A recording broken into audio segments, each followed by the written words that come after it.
నమస్కారం సామాన్యుడి TV news కి స్వాగతం. ఈనాటి వార్తా విశేషాలు. ఫుడ్ ప్రాసెసింగ్ విధానాలపై పునరాలోచన చేయవలసిన సమయం ఇది అని ముఖ్యమంత్రి చంద్రబాబు అన్నారు. Trade promotion council of India TPCI ఆధ్వర్యంలో విశాఖలో నిర్వహించిన ఇండియా ఫుడ్ మ్యానుఫ్యాక్చరింగ్ IFM సదస్సుకి ముఖ్య అతిథిగా ఆయన హాజరయ్యారు. సీ ఫుడ్ ప్రాసెసింగ్ హబ్ గా రాష్ట్రాన్ని తీర్చిదిద్దే లక్ష్యంతో TPCI ఈ సదస్సు నిర్వహించింది. ఫుడ్ ప్రాసెసింగ్, బెవరేజ్, ఆక్వా రంగాల్లో రాష్ట్ర ప్రభుత్వం అనుసరిస్తున్న విధానాలని సీఎం వివరించారు. ఏపీలో ఉన్న అపారమైన అవసరాలని వివరించి రాష్ట్రంలో పెట్టుబడులు పెట్టేందుకు ముందుకు రావాలని పారిశ్రామికవేత్తలను ఆహ్వానించారు. ఫుడ్ ప్రాసెసింగ్ రంగంలో ఉన్న అపారమైన అవకాశాలని అందిపుచ్చుకోవాలని పిలుపునిచ్చారు. There is lot of opportunities in food processing. If you see Andhra Pradesh, we are contributing nearly 9% of food processing in India, that is $50 billion. India is going even today at a slow pace. Opportunities are abundant, and also the way we are moving, it is not that speed. Fortunately, Andhra is blessed with agriculture. As on today, single state, I can claim very proudly, 35% GSTP is coming from agriculture. That is only from Andhra Pradesh, no other state. So I wanted to effectively impress upon you, come to Andhra Pradesh, do your business, lot of opportunities for all of you. Last year, if you see agriculture and allied, 5,19,000 crores GVA, and also growth rate is 15.86%. We are very strong in agriculture, horticulture, livestock, aquaculture in different regions. AP contribute 15.6%. Fruit production. And also in course of time, it will be 25%. All states put together 75%. Andhra alone we are going to contribute 25% of fruit in the country. That is going to happen. As on today, aquaculture, we are contributing 32%. We are having a problem now because of Trump policy. We have to go alternative markets, and also we have to protect our farmers. Both Government of India and Government of Andhra Pradesh, we are working together how to mitigate our farmers. As on today, 226,000 hectares are under aquaculture. As on today, food processing industries, we are having more than 6,000 units. Food habits have been changed. One is urbanization. One is per capita income. Earlier, we used to eat only carbohydrates for food security. Now, no more carbohydrates people are eating. They are going protein and other nutritious food. We wanted to go demand-driven. Technology hub గా విశాఖ మారనుందని, త్వరలోనే data centre రాబోతుందని ముఖ్యమంత్రి చంద్రబాబు అన్నారు. విశాఖ నగరం మహిళలకి సురక్షిత చిరునామాగా మారడం గర్వపడే విషయమని చెప్పారు. విశాఖలో డబుల్ డెక్కర్ బస్సుల్ని సీఎం ప్రారంభించారు. ఆర్కే బీచ్ నుంచి తొట్లకొండ వరకు బీచ్ రోడ్ లో ప్రయాణానికి అనుకూలంగా ఈ పర్యాటక బస్సులు ఏర్పాటు చేసినట్లు ఆయన తెలిపారు. మొత్తం 16 కిలోమీటర్ల మేర పర్యాటక ప్రాంతంలో ఈ ఎలక్ట్రిక్ డబుల్ డెక్కర్ బస్సులు తిరుగుతాయని చెప్పారు. విశాఖపట్నాన్ని భవిష్యత్తులో నెంబర్ 1 సిటీగా తయారు చేసే బాధ్యత ఎన్డీఏ ప్రభుత్వం తీసుకుంటామని అందరికీ విజ్ఞప్తి చేస్తున్నా. ఈ రోజు మీరు చూస్తే ఒక నూతనమైనటువంటి కార్యక్రమానికి శ్రీకారం చుట్టాం. ఇది hop on and hop of bus, double decker electrical bus. ఇది ఇక్కడి నుంచి 16 కిలోమీటర్ల జర్నీ చేస్తుంది. 2 బస్సులు ఫేజ్ 1 లో ప్రారంభిస్తారు.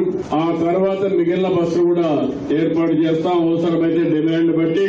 ఇది ఆర్కే బీచ్ నుంచి మీరు ఈ దారిలో పోతూ తోట్లకొండ, ఆర్కే బీచ్ గాని, TU-142 గాని, submarine, sea harrier, helicopter museum, VMRDA park, Kailasagiri ropeway, Teneti park, view point, zoo park, TTD temple, Rushikonda beach, అక్కడి నుంచి తోట్లకొండకు వచ్చి ఇస్తుంది. ఇదంతా కూడా 24 గంటలు 500 రూపాయలు అన్నారు కానీ మా విశాఖపట్నానికి 500 కాదు. అవసరమైతే ఆ సబ్సిడీ మేము కూడా ఇస్తాం. 250 రూపాయలకే పెట్టాం. అంటే 250 రూపాయలకి 24 గంటల్లో ఈ బీచ్ అంతా తిరిగే అవకాశం ఉంటుంది. కాబట్టి మీకు ఇది ఉపయోగపడుతుందనే ఉద్దేశంతో దీన్ని చేశామని చెప్పి కూడా నేను మీకు తెలియజేస్తున్నా. ఈ రోజు ఈ బస్సులో 66 మంది ఎక్కేదానికి అవకాశం ఉంటుంది. ఒకసారి ఛార్జ్ చేస్తే దగ్గర 150 కిలోమీటర్ల వరకు తిరిగే అవకాశం ఉంటుంది. ఛార్జింగ్ స్టేషన్ కూడా పెట్టాం. భవిష్యత్తులో మొత్తం ఎలక్ట్రికల్ వెహికల్సే వస్తాయి. రోడ్లు కూడా బాగుంటాయి. పార్ట్ హోల్స్ క్రియేట్ చేసిన ప్రభుత్వం అందులో కొట్టుకోబోయింది. ఇప్పుడు ఈ ప్రభుత్వం మీ అందరికీ ఎక్కడ గుంతలు లేని రోడ్లు ఇచ్చే బాధ్యత మాదని మరొకసారి మీ అందరికీ విజ్ఞప్తి చేస్తున్నా. ఎవ్వరు కూడా కాగితం కూడా బీచ్ లో వేయడానికి వీల్లేదు. ఇది పరిశుభ్రమైన బీచ్ గా ఉండాలి. ప్రపంచ పర్యాటకులను ఆకర్షించే బీచ్ గా ఉండాలి. దీనివల్ల మనందరికీ చాలా బెనిఫిట్స్ వస్తాయి. విశాఖపట్నాన్ని రాజధాని చేస్తామని గడిచిన ప్రభుత్వం చెప్తే మాకు రాజధాని అవసరం లేదు, ఆర్థిక రాజధానిగా ఉండాలి, మాకు ఉద్యోగాలు కావాలని కరాఖండిగా మీరు చెప్పారు. దాన్ని నిలబెట్టుకుంటామని మరొకసారి మీ అందరికీ హామీ ఇస్తున్నా. తొందరలోనే విశాఖపట్నం భారతదేశానికే కాదు ఏషియాకి టెక్నాలజీ హబ్ గా తయారు కాబోతుంది. మీ అందరూ ఏదైతే మా మీద నమ్మకం పెట్టుకున్నారో. విశాఖపట్నం స్పష్టమైన విజన్ ఉంటేనే రాష్ట్ర అభివృద్ధి సాధ్యమని ఏపీ మంత్రి నారా లోకేష్ తెలిపారు. విశాఖ నోవెటల్లో ఏర్పాటు చేసిన ఏరోస్పేస్ మ్యానుఫ్యాక్చరింగ్ CII సదస్సులో ఆయన ముఖ్య అతిథిగా పాల్గొన్నారు. శంషాబాద్ విమానాశ్రయానికి అన్ని వేల ఎకరాలు ఎందుకని ఆనాడు చంద్రబాబును అందరూ అడిగారు. ఇప్పుడు తెలంగాణ GDPలో 11% శంషాబాద్ విమానాశ్రయం నుంచే వస్తోంది. విశాఖకు గూగుల్ డేటా సెంటర్ వస్తోంది. పునరుత్పాదక ఇంధన వనరుల ఏర్పాటు దిశగా వేగంగా అడుగులు పడుతూ ఉన్నాయి. రాష్ట్రంలో పరిపాలన చూసే కేంద్రం అండగా ఉంటుంది. ఏపీలో పెట్టుబడులు పెట్టాలని పారిశ్రామికవేత్తల్ని ఆహ్వానిస్తున్నాం. 15% వృద్ధి రేటు దిశగా వెళ్తున్నాం. డబుల్ ఇంజిన్ సర్కార్ వలని రాష్ట్రంలో అనేక అభివృద్ధి పనులు చేపట్టగలిగాం అని వివరించారు. కార్యక్రమంలో కేంద్ర మంత్రి రామ్మోహన్ నాయుడు, వివిధ సంస్థల ప్రతినిధులు పాల్గొన్నారు. 1991లో ఇప్పుడు సైంట్ అనే కంపెనీ ఆనాడు ఇన్ఫోటెక్ అనే పేరుండేది.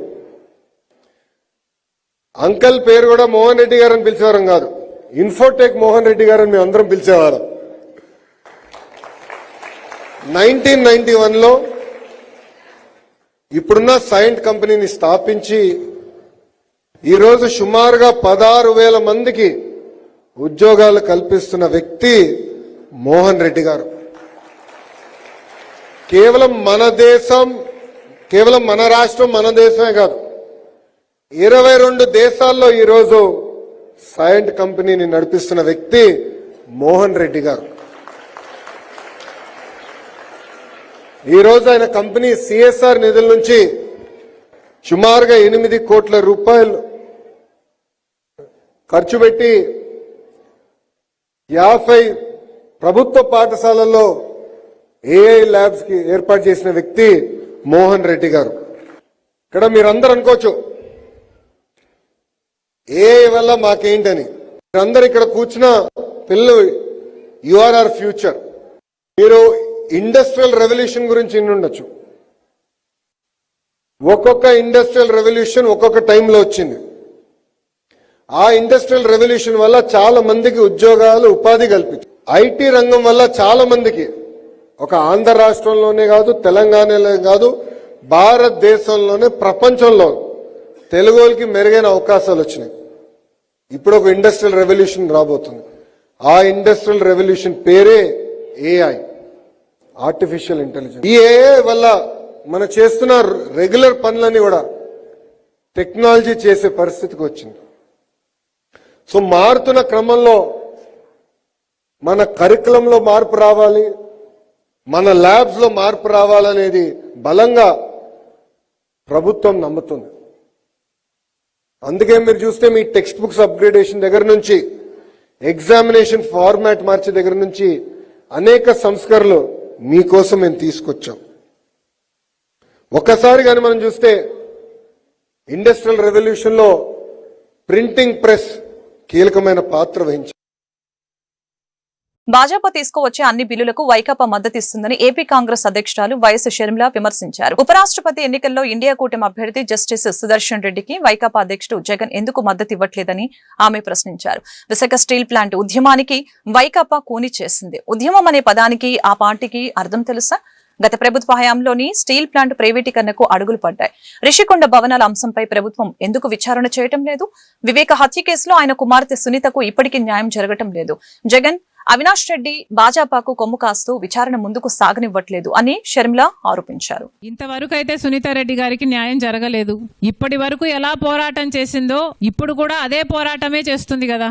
తను పోరాటం చేయటంలో తప్పు లేదు కదా. ఇంతవరకు న్యాయం జరగలేదు అంటే ఎందుకు జరగలేదు? సిబిఐ ఎంక్వైరీ సరిగ్గా చేయటం లేదు అని సునీతారెడ్డి అంటుంటే దాంట్లో తప్పేమైనా అంటుందా? నిజంగానే సిబిఐ అనుకుంటే ఈ పాటికి పాత్రదారులు, సూత్రధారులు అందరినీ బయట పెట్టాల్సిన అవసరం ఉంది కదా. సిబిఐకి చెందిన ఒక ఆఫీసరే, మేం కాదు కదా అంటున్నది, ఒక ఆఫీసరే అంటున్నాడు.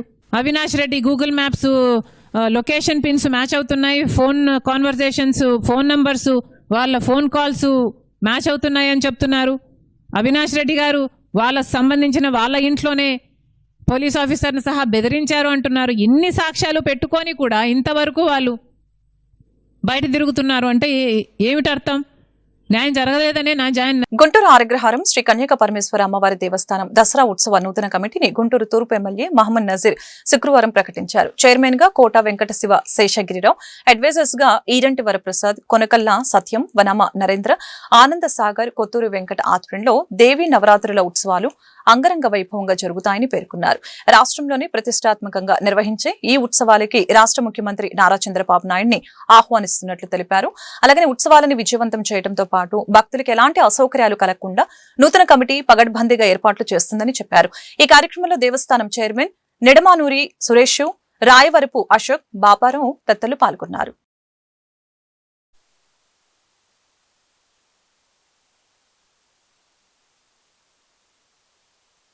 అత్యంత ప్రతిష్టాత్మకమైనటువంటి శ్రీ వాసవి కన్యకా పరమేశ్వరి గుంటూరు దేవస్థానం దేవీ నవరాత్రి ఉత్సవాలు రాబోయేటువంటి 22వ తారీఖు నుండి ప్రారంభమవుతా ఉన్నాయి. వాటిని ఘనంగా నిర్వహించాలనేటువంటి ఆలోచనతో ఈరోజు ఉత్సవ కమిటీని ఏర్పాటు చేసుకొని అధ్యక్షుడిగా కోట శేషగిరిరావు గారిని అలాగే 8 మంది సభ్యులతో ఏర్పాటు చేసుకోవడం జరిగింది. దాదాపు 80 మంది ఆర్యవైశ్య ప్రముఖులు అమ్మవారి సేవలో దాదాపు 10 రోజులు 11 రోజులు ఉత్సవాలను నిర్వహించడానికి కమిటీని ఎన్నుకోవడం జరిగింది. ఎంతో ప్రతిష్టాత్మకంగా ప్రభుత్వం, కూటమి ప్రభుత్వం ఏర్పడిన తర్వాత అమ్మవారి అంతర్మార్పణ దినోత్సవం పేరుతో ఒక రాష్ట్ర దినోత్సవంగా జరుపుకునేటువంటి పరిస్థితులు మనందరం కూడా చూస్తూ ఉన్నాం. అమ్మవారి దేవస్థానానికి సంబంధించినటువంటి దేవీ నవరాత్రి ఉత్సవాలు మరింత ప్రతిష్టాత్మకంగా ప్రతి ఒక్కరికి కూడా మంచి చేసేటువంటి ఆలోచనతో ఈ ఉత్సవాలని నిర్వహించి అందరు కలిసికట్టుగా ఒక నిర్ణయంతో వీటికి ముఖ్యమంత్రి గారిని సైతం ఆహ్వానించి ఈ కార్యక్రమాన్ని మరింత విజయవంతంగా ముందుకు తీసుకెళ్లాలనేటువంటి ఆలోచనతో ఈ కార్యక్రమాన్ని తీసుకోవడం జరుగుతూ ఉంది. తప్పకుండా ఈ కమిటీ కొత్తగా బాధ్యత తీసుకున్నటువంటి ఉత్సవ కమిటీ పెద్ద ఎత్తున ఈ ఉత్సవాల్ని నిర్వహించి రాష్ట్రంలోనే ఎంతో గొప్పగా చేసినటువంటి చరిత్రను వీళ్ళందరూ కూడా తీసుకోవాలని చెప్పి ఈ సందర్భంగా కోరుకుంటాం. 2025 ఉత్సవ కమిటీ చైర్మన్ గా నన్ను నియమించిన ఎమ్మెల్యే నజీర్ అహ్మద్ గారికి ధన్యవాదాలు తెలియజేస్తూ 11 రోజులు దసరా నవరాత్రి ఉత్సవాలు వచ్చే నెల 22 నుంచి స్టార్ట్ అయ్యి అక్టోబర్ 2వ తారీఖు దాకా 11 రోజులు వస్తుంది. 25 సంవత్సరాల తర్వాత 11 రోజులు దసరా నవరాత్రి ఉత్సవాలు చాలా ఘనంగా జరగడానికి అన్ని ఏర్పాట్లు చేస్తాము. భక్తులకి మౌలిక వసతులతో పాటు అంగరంగ వైభవంగా ఉత్సవాలు చేయడానికి మాకు ఇచ్చిన కమిటీ అందరితో మాట్లాడి అందరం కూర్చొని సమిష్టి నిర్ణయాలు తీసుకొని ఉత్సవాలు ఘనంగా చేస్తాము. అందరికీ ఈ సందర్భంగా దసరా నవరాత్రి శుభాకాంక్షలు తెలియజేస్తున్నాము. జయవాసి జయ జయవాసి. ప్రజారోగ్యానికి కూటమి ప్రభుత్వం కట్టుబడి ఉందని గుంటూరు తూర్పు ఎమ్మెల్యే మహమ్మద్ నజీర్ స్పష్టం చేశారు. ఈ దిశగా వైద్య రంగంలో ఖాళీగా ఉన్న 4000 పోస్టుల్ని భర్తీ చేయడం జరిగిందని చెప్పారు. డాక్టర్ ఎన్టీఆర్ వైద్య సేవ ద్వారా పేదలకు ఉచిత వైద్య సేవలు అందిస్తుందని చెప్పారు. ఈ పథకం వర్తించని కుటుంబాలకు సీఎం సహాయ నిధి ద్వారా ఉచిత కార్పొరేట్ వైద్య సేవలు పొందుతున్నారని వివరించారు. శుక్రవారం గుంటూరు తూర్పు ఎమ్మెల్యే కార్యాలయంలో లబ్ధిదారులకు ఎమ్మెల్యే నజీర్ సీఎం సహాయ నిధి చెక్కులను పంపిణీ చేశారు. ఈ సందర్భంగా ఆయన మీడియాతో మాట్లాడుతూ పేదవారికి కూటమి ప్రభుత్వం అండగా ఉంటుందని చెప్పారు. రాష్ట్ర వ్యాప్తంగా సీఎం సహాయ నిధి ద్వారా 480 కోట్లు లబ్ధిదారులకు అందించడం జరిగిందని అన్నారు. గుంటూరు తూర్పు నియోజకవర్గంలో 200 కుటుంబాలకు సీఎం సహాయ నిధి ద్వారా 5 కోట్లు అందించామని వివరించారు. ఈ కార్యక్రమంలో టీడీపీ సీనియర్ నాయకులు దాసరి రాజా మాస్టర్ తదితరులు పాల్గొన్నారు.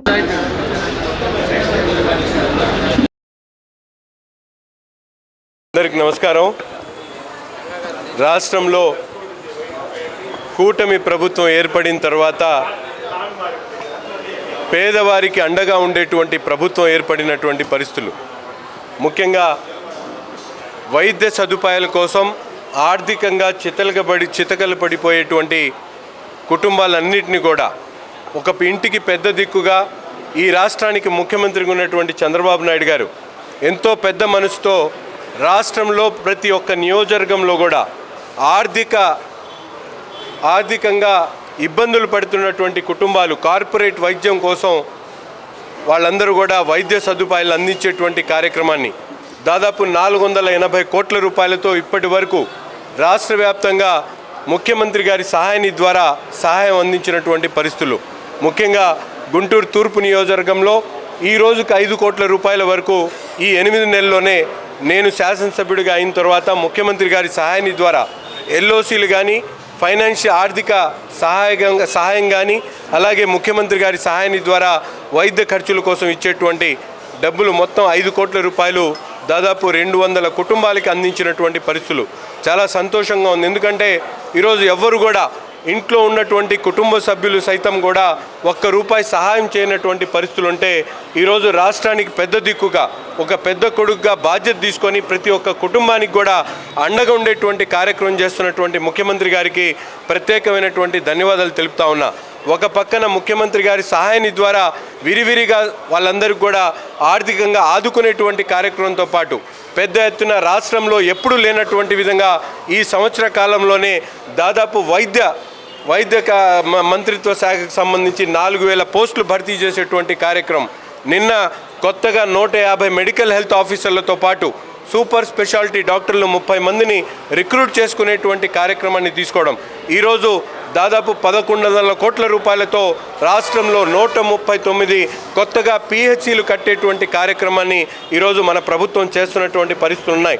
ఎప్పుడు లేనటువంటి విధంగా గతంలో ఒక్క ఆసుపత్రి కట్టాలంటే సంవత్సరాల తరబడి ఎదురు చూడాల్సినటువంటి పరిస్థితులు ఉంటే ఈరోజు ఆరోగ్యశ్రీ ఎన్టీఆర్ వైద్య సేవ ద్వారా విరివిరిగా సేవలు అందిస్తూ కార్పొరేట్ వైద్యానికి అవసరమైనటువంటి ముఖ్యమంత్రి గారి సహాయాన్ని ద్వారా ఒక పక్కన డాక్టర్లు కానీ ఒక పక్కన హాస్పిటల్ మరుగుపరిచేటువంటి కార్యక్రమం కూడా ఈ ప్రభుత్వంలో జరుగుతూ ఉంది.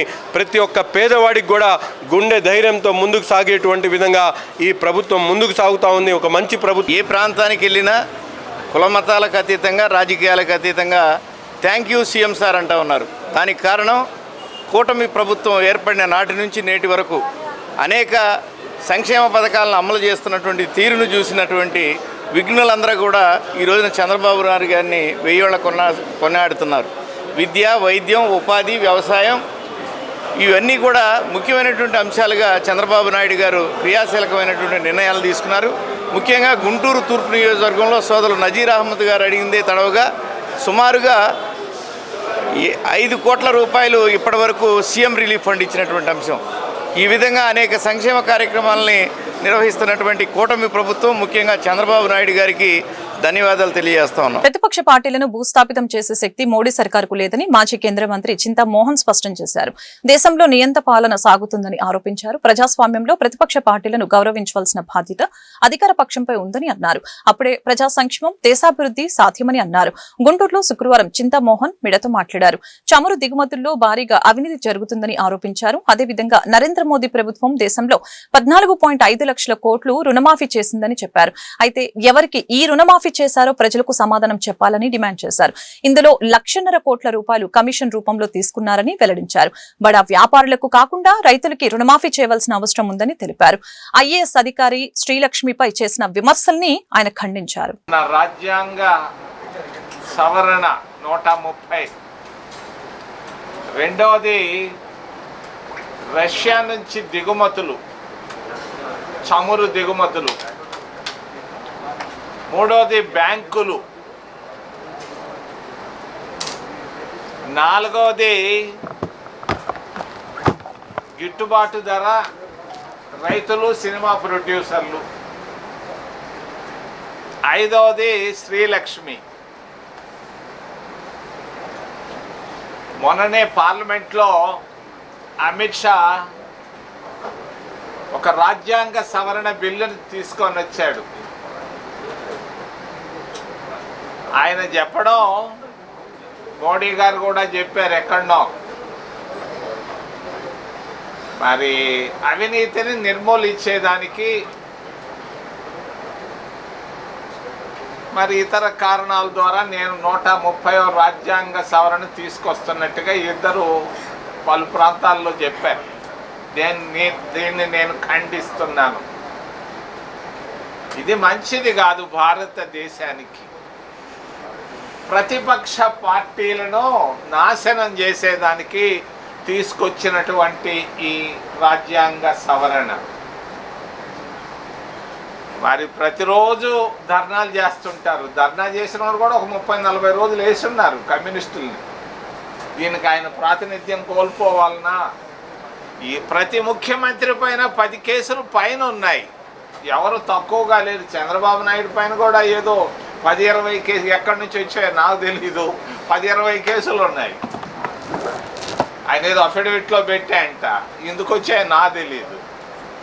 మరి ఈ విధంగా ప్రతిపక్ష పార్టీలను దెబ్బ కొట్టేదానికి తీసుకొచ్చినటువంటి చర్య ఇది నియంతలో ఆలోచించే ఆలోచన విధానం. భారతదేశం గొప్ప ప్రజాస్వామ్య దేశం.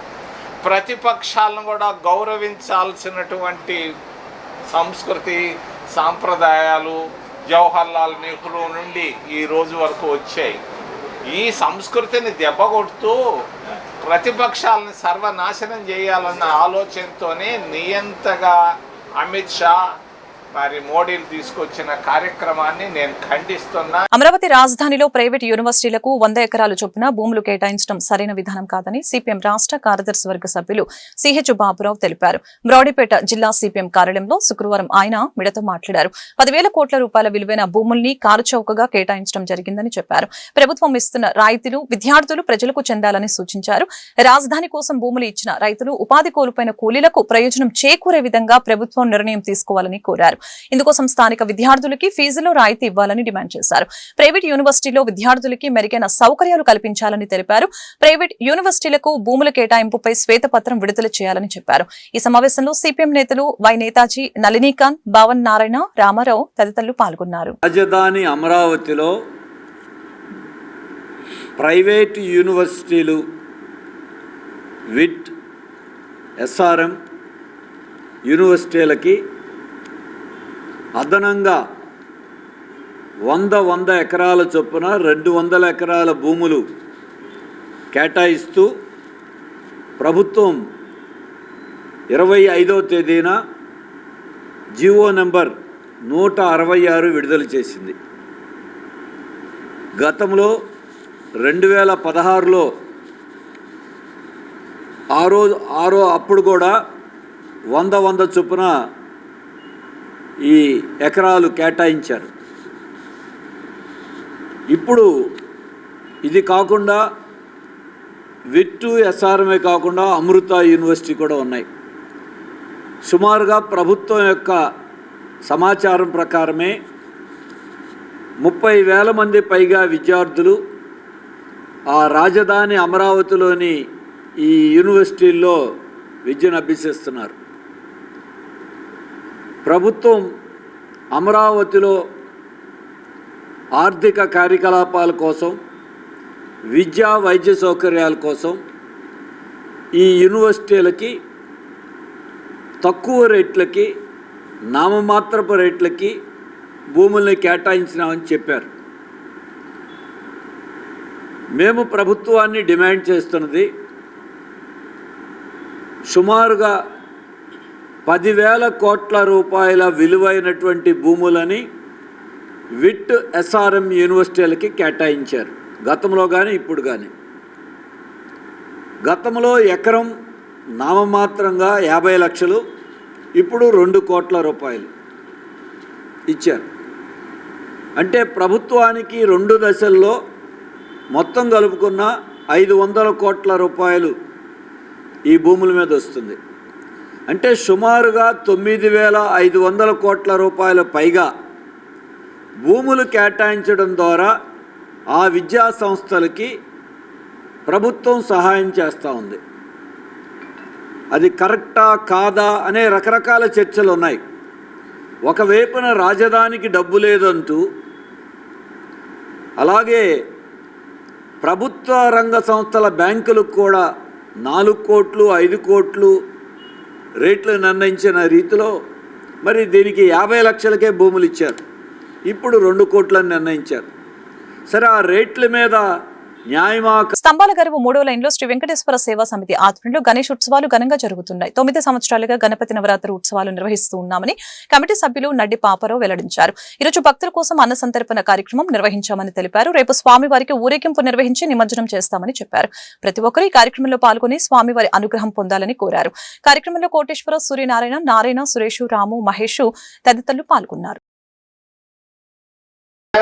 అభయ ఆయురు ఆరోగ్య శాంత్యర్థ లభ్యుదయార్థంచ స్వస్తి పుణ్యాహవాచనం కరిష్యే. అందరికీ వినాయక శుభాకాంక్షలు. గత 9 సంవత్సరాలుగా శ్రీ వెంకటేశ్వర సేవా కమిటీ ఆధ్వర్యంలో వినాయక చవితి వేడుకలు ఘనంగా నిర్వహిస్తున్నాము. ఈ సంవత్సరం అన్నదాన కార్యక్రమం కూడా జరుగుతుంది. అలాగే ఈరోజు కూడా అన్నదాన కార్యక్రమం జరుగుతుంది. రేపు అనగా శనివారం సాయంత్రం 6 గంటలకు నిమజ్జన కార్యక్రమం జరుగును. అలాగే 6 గంటలకి లడ్డు వేలం పాట కూడా జరుగును. కావున భక్తులందరూ ఈ లడ్డు వేలంలో పాల్గొనాలని కోరుచున్నాం. ఈ వార్తలు ఇంతటితో సమాప్తం. మరొక బులెటిన్లో మళ్ళీ కలుద్దాం. నమస్కారం.